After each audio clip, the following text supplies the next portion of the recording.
Most of the guns in Call of Duty are meant to make you feel like a boss on the battlefield. Part of the way the developers do that is by making guns look awesome and sound awesome. But some guns throughout COD history, they just haven't been awesome. They've actually been downright ugly.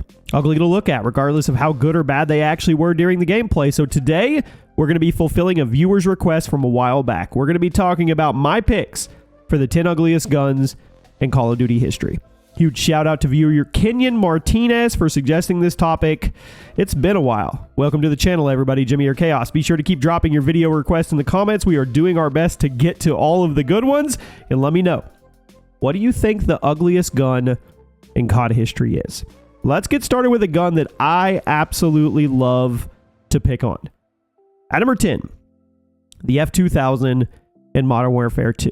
We can go back and forth with each other all day long over whether or not the gun was actually good or not, but one thing we can all honestly agree on is the fact it was ugly. It was a low damage assault rifle, fast fire rate, some annoying recoil, made it hard to justify using over other rifles in the game, but I mean, it did have a little following. Heck, I would even say the TAR-21 was over the F2000 personally, and that gun was seen by many as a pea shooter. But the F2000's gun model was just too ugly to not put on here. It was bulky, it was weird shaped, the front of the gun had this weird upward curve to it, and the butt of the gun was absolutely gigantic for some reason. A lot of people really like bullpup rifles because of their compact design and their sleek frames. But the F2000, it was a terrible example of a bullpup gun. It was fat, and it was ugly. At number 9, the HS-10 in Black Ops. Now, shotguns generally aren't seen as big or bulky. They're supposed to be very simple, straightforward, and reliable firearms that are easy to understand. But when you look at the HS-10, you have to wonder if the designers had ever seen a shotgun before. It was a bullpup semi-auto shotgun. It appeared in the original Black Ops, and it was never a popular choice because it wasn't any good. But the design was weird. Despite being a supposedly lightweight shotgun, the HS-10 is freaking huge. Absolutely massive barrels, giant carrying handle that dangles on the side that just made the profile even bigger. The stock is also gigantic for some reason, not that you would know, because the recoil on this thing in the game was ridiculous. And if you decided to run it in akimbo form, you would have half of your screen taken up by ugly shotguns. Before we move on, guys, what's not ugly is the Chaos Let's Play channel. We're getting close to 500 subs, on our way to 1,000 subs. If you want to see Let's Plays like the one we're doing right now of GTA 5 for the very first time, that's right, me playing all the way through for the very first time, click the link at the top of the description and get over there and get subbed.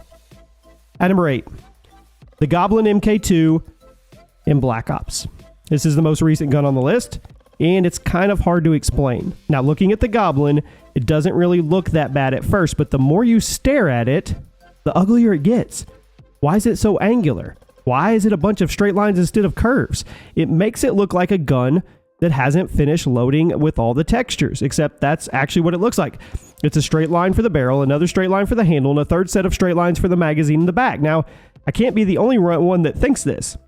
I can't be the only one who thinks this is just kind of hideous.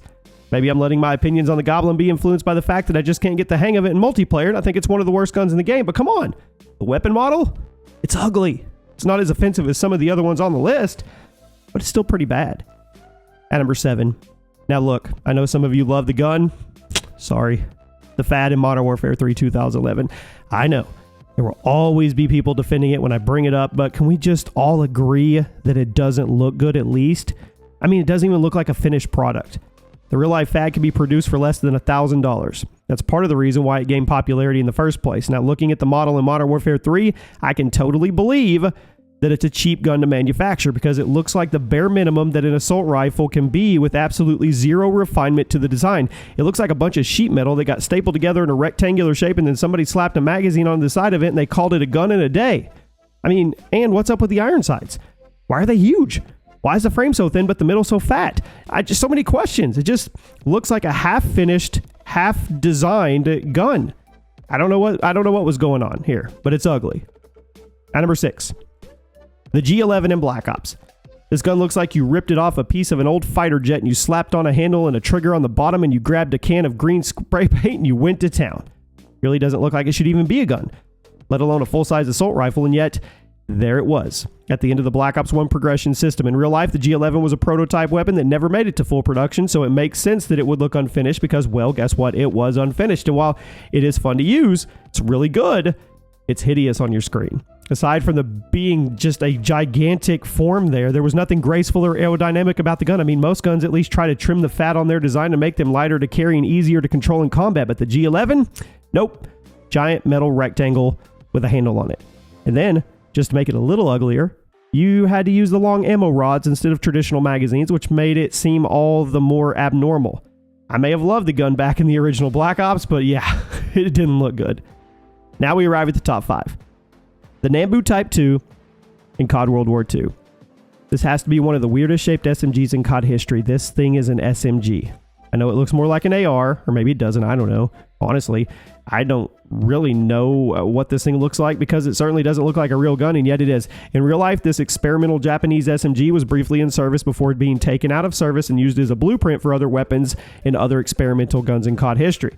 The Nambo Type 2 is atrocious. The front of the gun is super fat, but the back is weirdly thin and sleek, which makes it look like two different guns were fused together. Then you had the magazines, which was really long and skinny for some reason. Like, the magazine is noticeably thinner than most other SMG magazines, and when it was being loaded into the fat front of the gun, it just looked wrong. Looks more like a crappy Star Wars gun than a crappy real-world gun. I think it deserved a spot. At number 4, the MP44 in COD World War II. Now, this SMG was added to the game as DLC a little while into the game's life cycle. Pretty interesting inclusion because in real life, the EMP-44 was a German prototype that was actually rejected by the regime during World War II. Never made it to full production. The COD World War II weapon model is actually pretty true to the real-world prototype, but I think I see why there wasn't much faith in it because it's odd. The real-world gun was built super cheaply by slapping a bunch of pipes together, and it's believed the ugly and cheap design is part of the reason why the German army actually rejected it. It really looks like something a middle schooler made as an art project as opposed to being an actual firearm, and Sledgehammer did a really good job at bringing that ugliness to the screen. It's kind of funny that this is a gun that was rejected from mass production partially because it looks so ugly, but since it was so faithfully recreated in COD World War II, here it is. At number 3, the Switchblade X9 in Black Ops 4. Now, I saw someone on Reddit say this gun looks like it's made out of Legos. I agree. I've said a few times in COD history videos that this gun was really good. I stand by that. But that doesn't mean it was nice to look at. Quite the opposite, really. The Switchblade X9 just had so much going on with the design. It looks unfocused. It looks scatterbrained. I mean, up front, you have what looks like a full-size SMG, but then there's the big bulky foregrip coming down from the front of the barrel, and then you have that giant stock coming out of the back, and then you'll notice that the stock is actually bigger than the rest of the gun itself, and you can't unnotice it. A really good gun that was one of the best SMGs in the game, but it's hideous to look at.